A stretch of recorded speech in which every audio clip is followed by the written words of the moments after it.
Here's a weird question. Because your stem cells are in there and like they're doing their thing. And my understanding of stem cells, limited understanding, is stem cells are kind of like a blank slate, and then they will adopt whatever the specified cell Whatever needs to be characteristic, regenerated. right? Yep. Yeah. So if it's a cardiac cell, it'll start Yep. pumping and stuff. Yeah. Because you have like these blank slate stem cells in your knee, do you ever like pay attention, like hyper focus on your knee and feel like what's going on in there? No, but it's interesting because that's how it works, right? Yeah. That's why. So the stem cell I had done on my right knee it was a local injection. They're going right into the site and they're using it with an ultrasound, right? So they're being very specific about exactly where they want to put it in. And because I had, no cartilage or very little bit of cartilage left. So they wanted to put stem cells close to the cartilage site so that we could hopefully see some regrowth of cartilage. Yeah. My PCL was almost fully torn. So they wanted to inject in towards the PCL so that it could repair.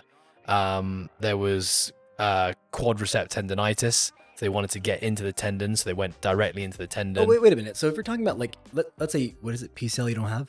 No ACL. No ACL. So Hardly a PCL. Basically, skin keeps my knee together. So if that's the case and you're putting stem cells in there, can you help explain how the body knows and the stem cells know that, okay, this is a missing gap and we have to connect this part to this part? So it can't. Oh, so okay. if there is a full rupture, yeah, it can't repair it. Okay, So it's not can't gonna make that two bridge. loose ends like jump back together Yeah. and reattach. But if Okay. you've got something that's a partial tear, then it can rebuild build that around partial it. tear. Exactly. Okay. Yeah. So it's That- like that if it's a broken bridge, it's not going to create a bridge. If it's No. a partial break It's in a the damaged bridge, bridge.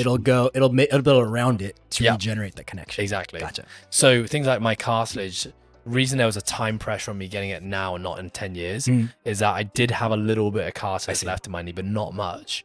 So I had to get the stem cells in before the cartilage completely wore out. Because once that cartilage is gone, That's the stem insane. cells have nothing to Yeah. partner with and the cartilage is going to regrow. Yeah.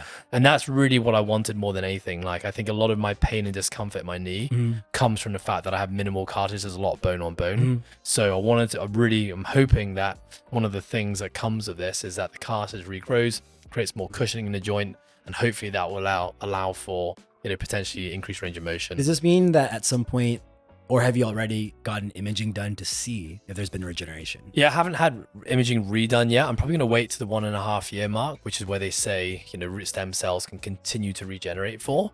So purposely you want to wait until then. I'm going to wait. Yeah, I want to wait.